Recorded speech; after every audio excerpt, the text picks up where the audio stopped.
Bonjour à tous et bienvenue dans cette première virgule sur Ciné Pratique.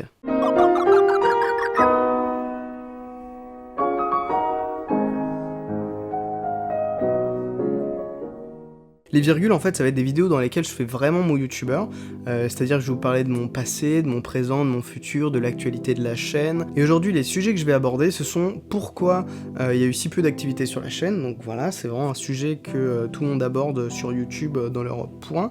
Moi, c'est des virgules, voilà. C'est justement pour ça que j'appelle ça des virgules, je trouve ça marrant. Puis les points, c'est un peu formel, c'est la fin d'une phrase, c'est le début d'une autre, alors que une virgule, c'est dans la même phrase. Voilà, il n'y a pas de changement réel, c'est juste... Voilà, vous voyez ce que je veux dire. On va dire ça. Donc, pourquoi j'ai été absent si longtemps et quels sont les projets à venir sur la chaîne. Voilà, je crois que je commence à être un youtubeur là, je commence à faire vraiment des trucs très bateaux, mais en même temps je trouve que c'est très important de vous en parler, enfin très important. Moi en tout cas ça me tient à cœur et ça me permettra de vous tenir au courant des choses que j'ai pu faire récemment, des projets par rapport à YouTube, par rapport à tout ça.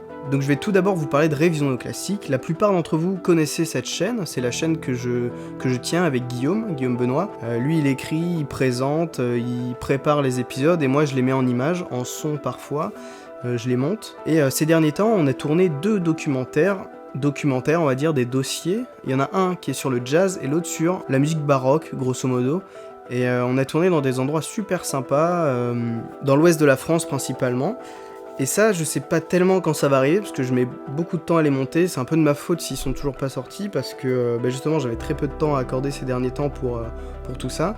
Mais là voilà, ça commence un petit peu à se dégager niveau professionnel de mon côté et je vais pouvoir m'y mettre. Voilà, vous avez des images qui ont défilé, je pense que ça va être des trucs vraiment sympas, on aimerait beaucoup en faire d'autres avec Guillaume. Et on a aussi tourné un épisode de Révision de Classique, donc de l'émission principale de la chaîne, qui sera sur Beethoven, avec Didi Chandouidoui dans le rôle principal, dont vous pouvez voir des images encore une fois défiler, c'est super, la magie du montage, je m'amuse. C'était vraiment cool, moi je trouve qu'on a un peu manqué de temps, mais voilà, on se dirige de plus en plus vers quelque chose de très carré. Là on a eu la chance d'être aidé par des grands organismes de musique classique, et voilà, j'aimerais beaucoup qu'on en fasse plus des trucs comme ça, parce que c'est vraiment intéressant, et puis ça permet évidemment de développer la chaîne.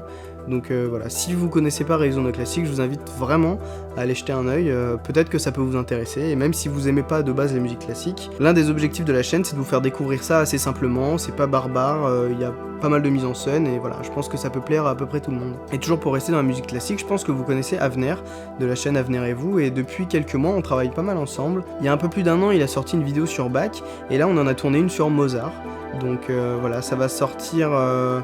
je pense d'ici la fin de l'année, il y a quelques images encore une fois qui défilent, comme d'habitude, on change pas une équipe qui gagne. Et c'était vraiment sympa à tourner, et puis là on a d'autres projets avec Avner, donc si vous le suivez, vous verrez sûrement des images de moi dans les prochaines vidéos de sa chaîne.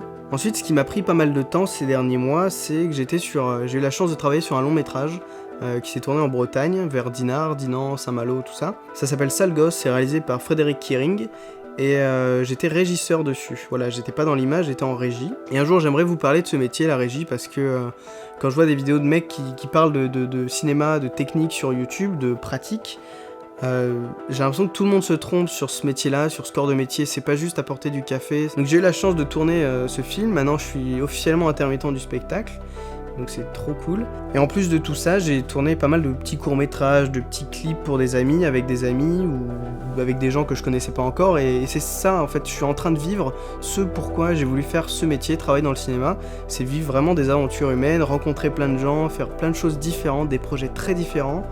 Et c'est vraiment cool, je suis très très content d'en être là aujourd'hui. On dirait que je suis oscarisé, mais pas du tout, enfin, c'est juste chouette en fait de vivre de ce qu'on aime. C'est pas toujours évident parce que c'est des métiers vraiment précaires, mais c'est cool en fait, c'est vraiment un kiff quoi. Pour Ciné Pratique, il y a un format en fait auquel j'ai pensé qui me plaît beaucoup, c'est justement de parler de ces métiers un petit peu inconnus par le grand public, comme par exemple, comme j'en ai parlé tout à l'heure, les régisseurs, les scripts, les machinistes, les électriciens de plateau, voilà, c'est des métiers qu'on connaît sans trop connaître en fait, et j'aimerais bien apporter un nouveau regard, enfin pas un nouveau regard, mais un regard un peu plus juste à ces métiers-là, à ces façons de travailler, parce que voilà, encore une fois je le dis, ça me fait mal au cœur quand je vois des chaînes YouTube parler de métiers j'ai l'impression sans connaître en fait de quoi il s'agit, et ça donne pas forcément une bonne image de ces métiers-là, alors que... Enfin, ça dévalorise vachement ces métiers-là.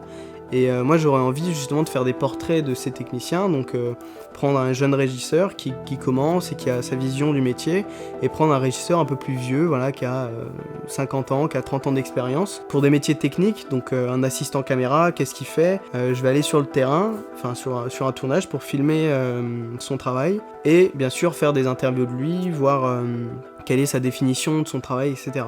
Des capsules par métier, en fait, que j'aimerais faire.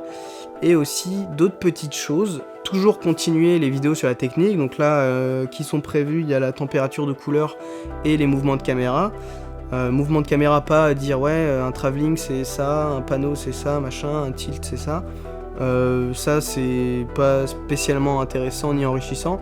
Moi, j'aimerais vous parler de mouvements de caméra dans leur justification, c'est-à-dire pourquoi faire un travelling, comment le rendre esthétiquement intéressant. Ensuite, j'aimerais vous parler de matériel un petit peu plus original, pas seulement parler de grands corps de matériel, c'est-à-dire pas vous parler des objectifs en général, j'aimerais bien vous parler d'objectifs anamorphiques par exemple, donc d'aller dans une boîte de location qui en aurait, de faire des images avec, donc pour que vous voyez pourquoi utiliser ce matériel là, pourquoi esthétiquement c'est intéressant, montrer vraiment du matériel, parce que parler uniquement de théorie, en fait j'ai l'impression que ça va... Enfin ça a déjà été beaucoup trop fait, enfin, pas trop fait mais ça a été déjà fait, très bien fait. Apporter ce côté pratique déjà, c'est le concept de la chaîne, et ça vous aidera à mieux vous rendre compte des choses dont je vous parle. Et enfin, une dernière petite catégorie de choses que j'aimerais faire sur Cinépratique, c'est des vidéos de motivation, de conseils pour débutants. Donner des conseils sur la préparation, sur comment faire certaines choses en tournage, quelles sont les priorités quand on constitue une équipe, enfin voilà, ce genre de choses vraiment élémentaires. Et voilà, cette première virgule est déjà terminée. Oh là là, c'est triste. Je suis assez content de ce petit concept parce que je peux vous parler de plein de trucs assez variés sans avoir à réfléchir, à écrire, à structurer. Ça me permet de vous parler des plus anciens projets que j'ai faits, de vous balancer des images. Abonnez-vous à mon Twitter si vous voulez, je suis assez actif dessus. Et puis voilà, si mon absence est trop forte à supporter pour vous sur YouTube, n'hésitez pas, sur Twitter, je suis assez actif. Bientôt, je vais demander de liker avant que la vidéo commence. Je crois que je vais en arriver là un jour. J'ai peur. N'hésitez pas à me donner des retours sur le contenu, sur les choses que vous aimeriez que j'aborde dans les prochaines vidéos officielles de la chaîne, dans les prochaines virgules. Et puis merci beaucoup, vous êtes... Enfin, il y a toujours des gens qui s'abonnent tous les jours à la chaîne, je sais pas comment ça se fait, mais... c'est vachement bien, je suis vraiment content que ça puisse plaire, et puis ça me motive. On dirait pas que ça me motive parce que je sors jamais rien, mais bon, croyez-moi. A très bientôt pour un prochain épisode, un vrai cette fois, normalement. Je sais pas quand est-ce qu'il va sortir, mais il va sortir, promis. Prenez soin de vous, regardez des films, et abonne-toi!